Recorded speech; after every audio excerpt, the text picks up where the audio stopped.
ezi omume ezi omume ezi omume yiri ezi omume dịka uwe gị ezuna ori gị agbana m ụgha gị fụ nwanne gị n'anya nke kachasị ibe ya jiri ezi omume dịka uwe. Ụmụ Igbo, anyị ekene unu. Anyị sị na ọ ga-adịrị unu na mma n'ụbọchị nke taata. Nwanne unu nwoke nọ nso na-ekene unu. Ọ bụ anyị nwe Iyon Business Consultant. Iyon Business Consultant wee consulting a company that bring wetere ndị be anyị ka esi azụ ahịa. Iyon Business Consultant bụ the solution of your business problem. Ọ bụghị because of na ndị be anyị na-ebe akwa si na ihe anaghị agara ha ọfụma. Ọ bụrụ about ihe ịga ọfụma bụ the problem. Nsogbu ndị be anyị nwere bụ the foundational problem. It's a structural problem. If you want to do a business, ọ bụrụ na ị chọrọ ime business, you must understand. Ị ga-aghọta business tupu anyị aga n'iru. Ọ bụrụ na ị chọrọ inweta anyị, if you want to get us, ị ga-enweta anyị n'akara igwe ọ na www.iyongroup.net ọ ikpọ anyị n'akara igwe Nigerian number +34 +234 ọ bụrụ na outside Nigeria +234 951 915 8799 987. I repeat, ọ bụrụ na outside Nigeria +234 915 8799 987. ọ bụrụ na outside Nigeria, international number, our Spanish number +34 641 34 0893 +34 641 34 0893 or info@iyongroup.net info@iyongroup.net. Iyon E Emeka 0 Obinna A Amaka and the N iyongroup.net. Our contact if you want to do business. Ihe anyị ga-ekwu maka ya today bụ gbasara business startup based on Igbo business philosophy, based on our foundational structure of business is based on Igbo business philosophy.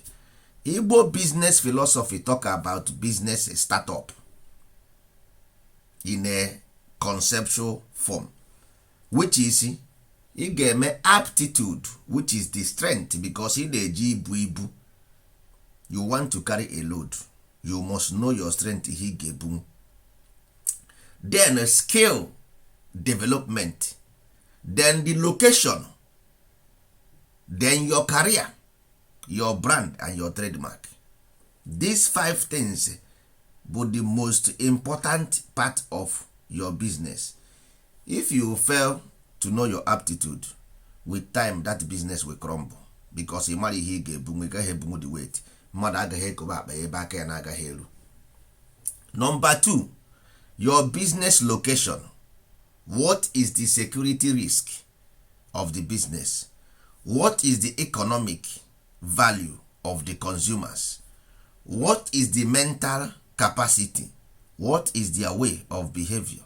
All these things will consideration, because ị nwere ike isi mee business n'ala Igbo, the security is not safe, but if you do outside Igbo land, the security of Igbo land will 20%, outside Igbo land will 70%, because ị maghị the condition ha ji wee nye gị the place enyere gị. At least in your land, Igbo land, you know the condition. No just criminality, which is criminality was caused by unemployment. Unemployment can solve the problem of criminality, so employment can solve unemployment. But that side, no security, that one is a security problem already. So our Igbo land is not a security problem. Igbo land is unemployment problem. So there is no absolute secure anywhere in the world unless you create one. That is why there are security men everywhere. Simple, because human being is sometimes acting strange.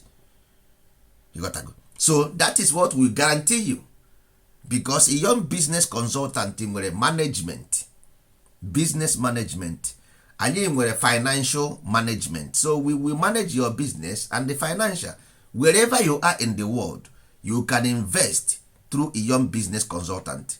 Anyị nwere business management, anyị nwere financial management, anyị nwere business startup, which is we have to do, as we said, aptitude check, location check, career check, brand and the trademark.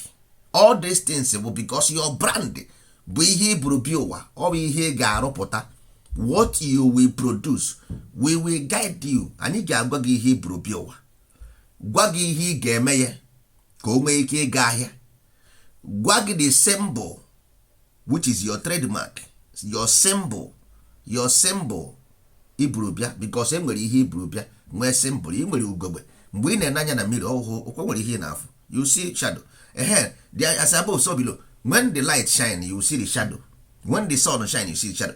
So nwere shadow dị n'ime gị na afọ. That is what we know. We will tell you that shadow you don't see. Look at the shadow. You got to go. All this shadow ka ị ga-eji achọ ndị ahịa, because all illusion. That shadow was an illusion. All illusion ka eji achọ custom. Onye kpuru isi anaghị eje ahịa, ọ mara ihe ahịa zụ. You got to go. So dịka anyị si kwuo ụmụ ibe, a young business consultant will specifically to develop Igbo land. Igbo land need development. Igbo land need investment. If you want to build real estate, or what about buying land and building houses? No, there are processes and procedure to create economic value in that area. So ndị ahụ na-asị bịa goro ụlọ, kedu ka ihe a ga na-arụkwa that place? What are they going to do for living there? Or just you want criminals to come and buy land and build a house in your society? They don't know who they are. If you have economic trade and commerce in that area you are building your housing estate, then you will become the beneficiary. Your land will grow in value because of the economic interest. Because of that trade and commerce you create, that land will grow in value.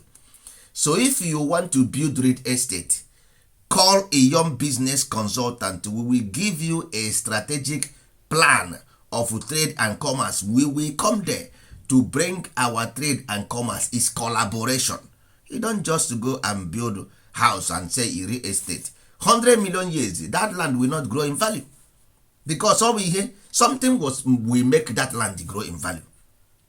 If there is no trade and commerce, that land value will not grow.